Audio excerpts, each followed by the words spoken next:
Hi folks, hope you're doing well.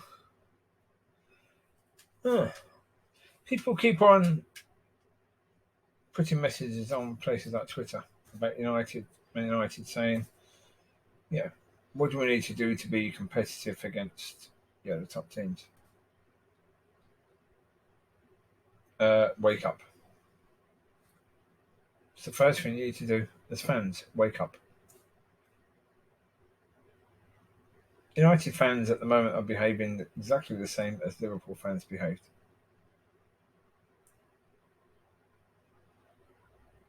See, Liverpool for years, their fans were like, well, it could be this season. This season we're going to challenge.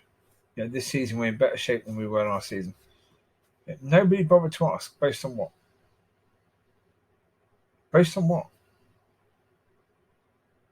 But it's to do with fans hoping, speaking that hope into words as if that by speaking the hope into words, it's going to manifest into something real. Which, of course, it's not. Because you as a fan speaking hope into words to manifest it into something real, that your club is suddenly going to be competing for no reason whatsoever, but it's just suddenly going to happen.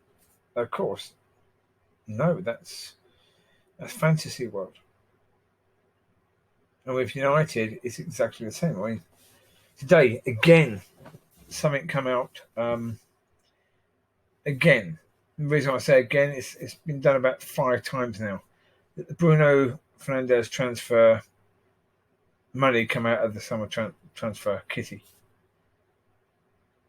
Now, the club has released that 5 times now since the Bruno transfer.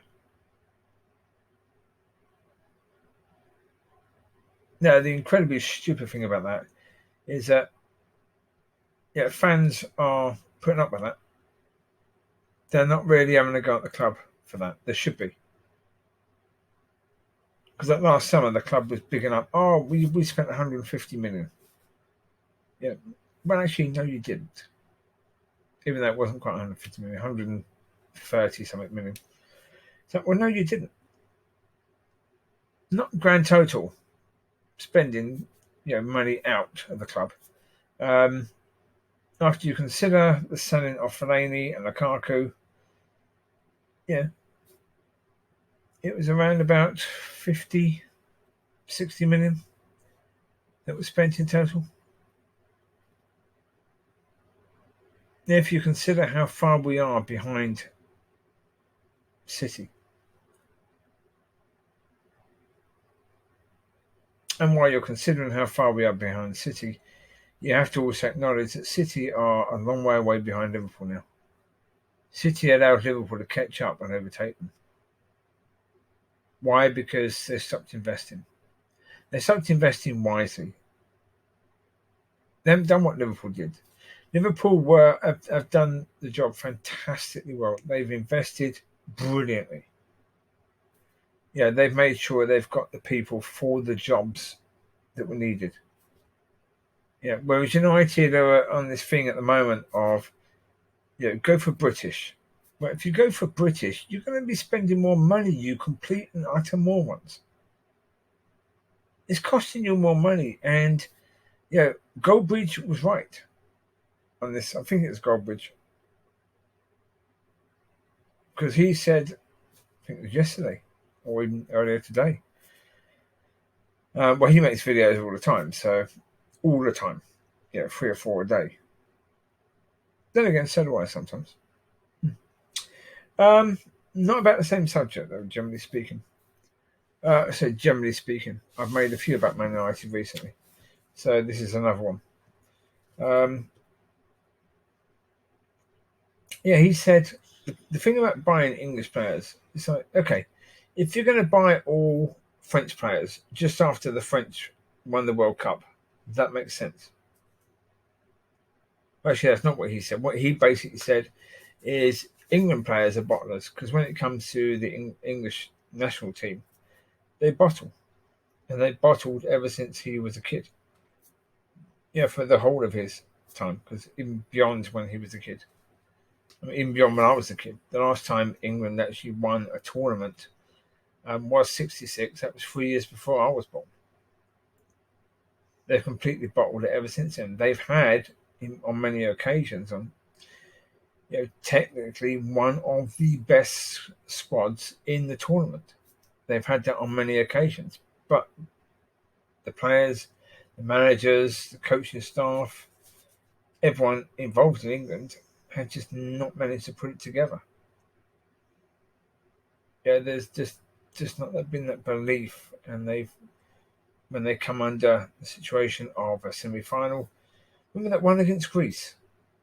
It was the best chance of England getting to a final, and they completely bottled it. Completely bottled it. They played awful. They completely forgot how to play football. And so, Goldbridge is right. Why are you focusing on buying English players when this is what the English players are? When it comes down to it, they bottle it. You should be getting the best players you can possibly get. Get a sprinkling of the best English players, yeah. But get the best players you can get for your money. And yeah, I've always been saying that. Don't focus on getting big name players because they're big name players. Like you bring in Di Maria because he's just won the European Cup and been an important part in winning the European Cup with Real Madrid. If he was that important, Real Madrid wouldn't let him go. That's the reality. They wouldn't. So they were happy to sell him. So that's your first point of saying, well, hold it. This is too easy. At the moment, we know with Sancho, Dortmund don't really want to sell, so you're going for a player that's pretty good because they want to keep him. Real Madrid didn't want to keep Di Maria. They weren't bothered about letting him go. So silly decision to buy him. To pay again, not a bad decision. You get a Dutch manager, you get a Dutch winger. That makes sense. Didn't work out because Van Gaal then realised that United's defence were absolutely terrible.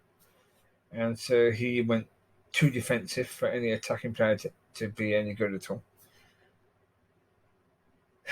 Yeah. But if you want to compete, if you truly want to compete as a club, you've got to spend a lot more than 60 million as an outlay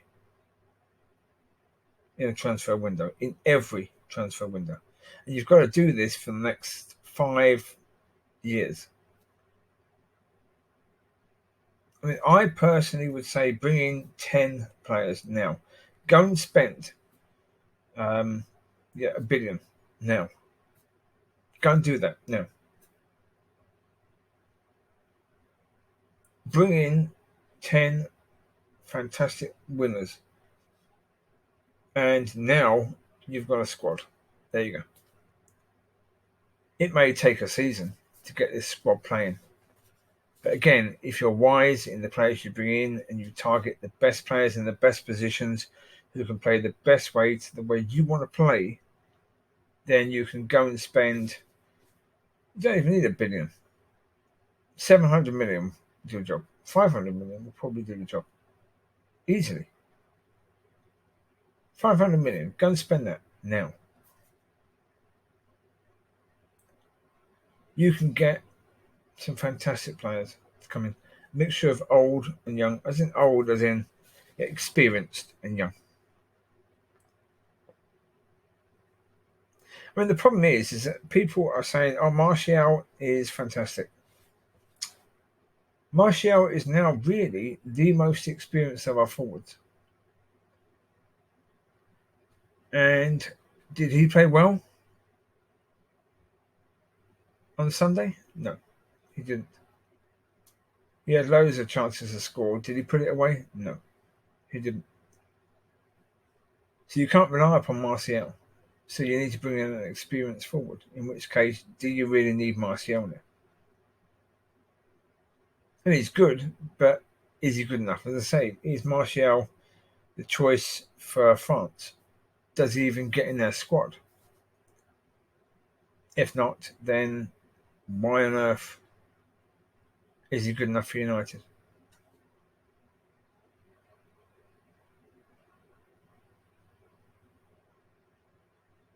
That, to me, is the point, is that if you're going to compete with City and with Liverpool, your expectations have to go so much higher.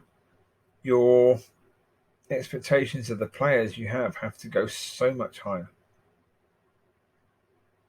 If your level is Martial is our number 9, well then you're a top 4 club. That's all you are. You're not going to challenge for the Champions League. You're basically at the same level as, well, yeah, Tottenham really. At the middle of the sort of time of Pochettino, not the second to final year when he got them into the Champions League final. But even then, he got the last best bits out of those players. He really did. He got them working like a beautiful oil machine in that season. You know, they were challenging for the title. They were challenging for the Champions League. They fell away, both at the end. But that's Spurs. They tend to do that. Again, lack of belief. Yeah, English players. Or British players, should I say. And Spurs was full of them. There wasn't an awful lot of European or worldly talent in Spurs. It was the majority were British. And so they fell away at the end. I mean, as I say, to me, Rashford, not good enough. He just isn't good enough. Because you can't raise your game for 2 sets of 5 games in the season, which is generally speaking what he does. He may actually raise his game for 10 games in the season straight. But then for the rest of the season, his game slips. And it happens every season.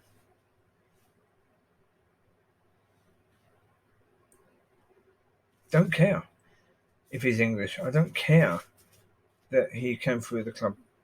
If he's not good enough, he's not good enough. Same as Brandon Williams. If he's not good enough, he's not good enough. I don't care if he come through the system. Could not care less. If he's good enough, then great. He should be in the squad. Absolutely. If he's good enough. If he's not good enough, then no. He shouldn't be. The level has to rise. When Fergie first came in, Fergie dealt with the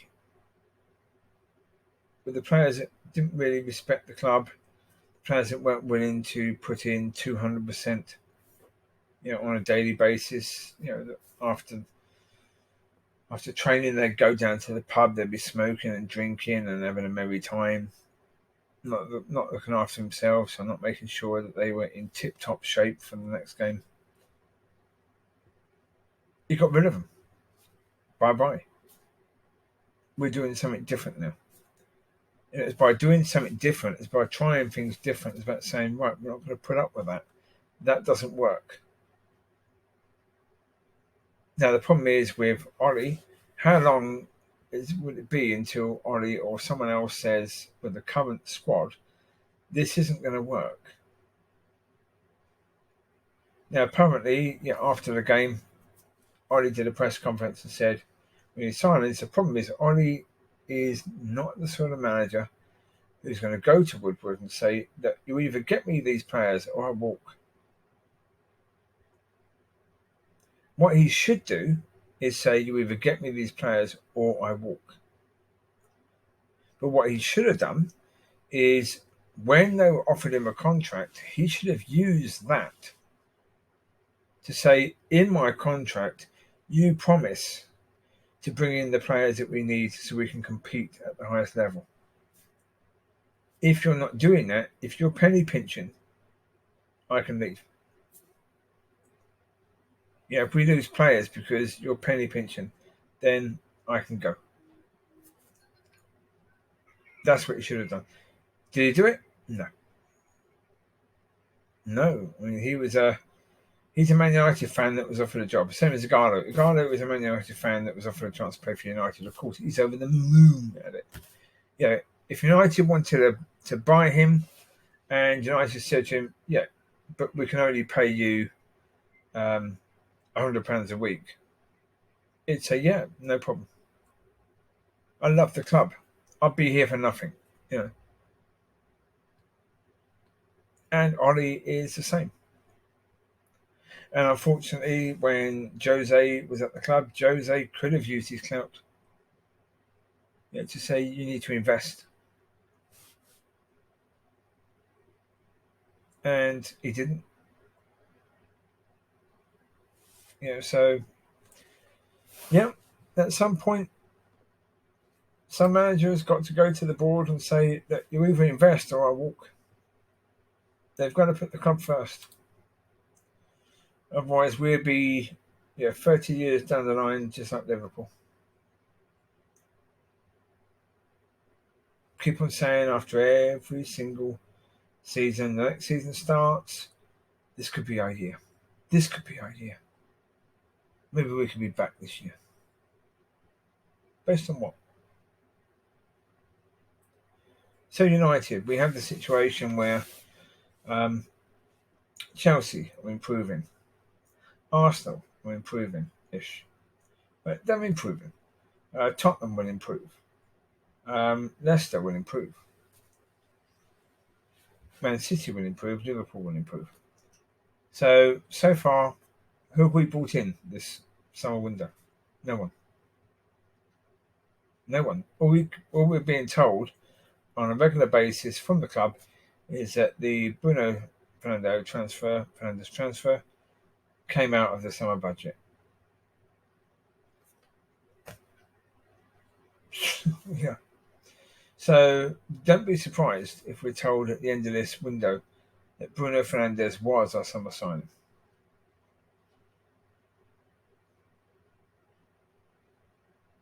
Oh, of course, there may be another one. There may be. Van der Beek, maybe. Van der Beek is a good player. Now, maybe he would be the ideal person. No idea. Sancho, well, probably not. But anything's possible. If the club are willing to bite the bullet and offer 100+ million, they could probably get Sancho. Is he worth it? Don't think so. There's too many areas that need improving. As was shown on Sunday, the subs bench is weak. You need to bring in 5 players, really. 5 players who are better than the players that are on the bench. Bringing 1 player is not going to strengthen the team enough to be able to make any difference next season. Not while other teams are improving as well. Because a few injuries and we've got to rely on that subs bench, and that subs bench is nowhere near good enough. So, yeah. So again, the message is get ruthless. Now, fans, if you're willing to accept the club were interested in Sancho and that's it, then you're looking at 30 years down the line before we're going to win the league again. So be patient. You're going to need to be. You take care. God bless. I will speak to you soon. Bye-bye.